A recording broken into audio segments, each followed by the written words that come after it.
మీలో ఎవరు సమాధానం ఇస్తారు? నేను చెప్తాను మాస్టారు. భీమ్రా ఆగిపో. నువ్వు ఆ బెల్లాన్ని తాకితే దాని వెనకాల ఉన్న మా భోజనం మైలైపోతుంది. నువ్వు కూర్చో. నువ్వు వెళ్ళి రాయి భీమ్రావ్.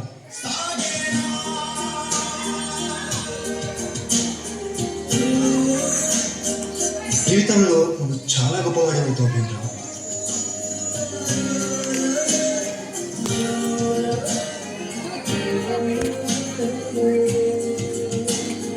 నీ వల్ల మా భోజనం మైలైపోయింది. ఇది కూడా నువ్వు పెట్టిలు.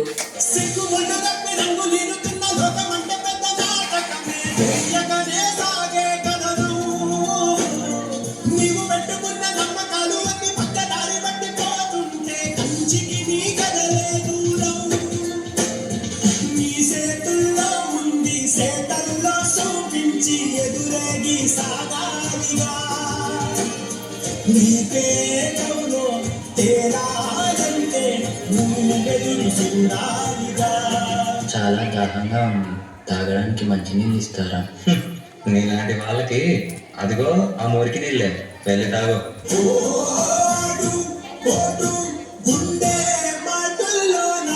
మనుషులు మనుషుల్లా చూడండి, పశువుల్లా కాదు.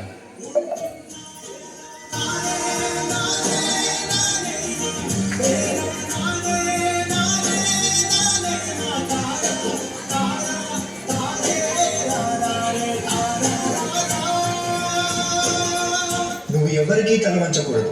నీ చదువు నీ మార్గం కావాలి, విజ్ఞానమే నీ ధనం కావాలి. నీ వాళ్ళ కోసం నువ్వు ఒక దీపంలా నిలవాలి. నీ కృషి, పట్టుదల, దీక్ష మన భారతానికి రాజ్యాంగం కావాలి. ఇప్పటి నుంచి నీ ఇంటి పేరు నా ఇంటి పేరు. అందరూ నిన్ను అంబేద్కర్ అని పిలవాలి. సరేనా భీమ్రావ్?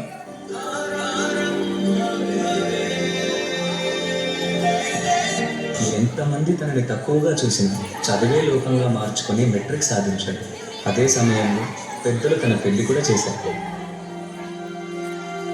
సాయాజీరావు గాయక్వాడ్ అనే మహారాజు సాయంతో విదేశాల్లో చదువు పూర్తి చేసి ఎన్నో ఘనతలు సాధించి తిరిగి వస్తారు.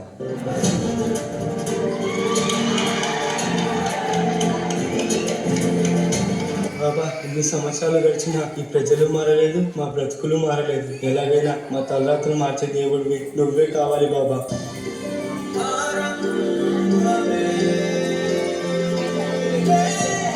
నా ప్రజల కోసం ఎంత కష్టమైనా పోరాడతాను.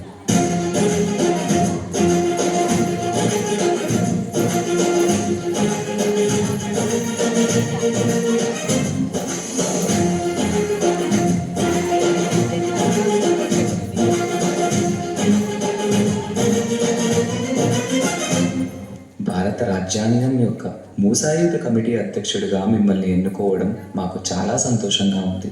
ఇన్నేళ్లకి నా ప్రజలకి, నా దేశానికి సేవ చేసే సమయం వచ్చింది.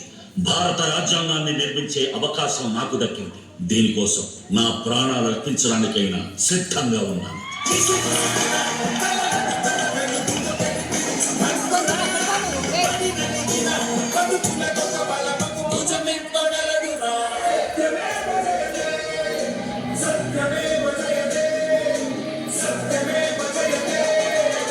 అంబేద్కర్ని ఒక ప్రాంతానికో, ఒక కులానికో, ఒక మతానికో పరిమితం చేయలేదు. ఎందుకంటే ప్రతి భారతీయుడి గుండెపై జరగనింతలు చేసిన మహనీయుడు.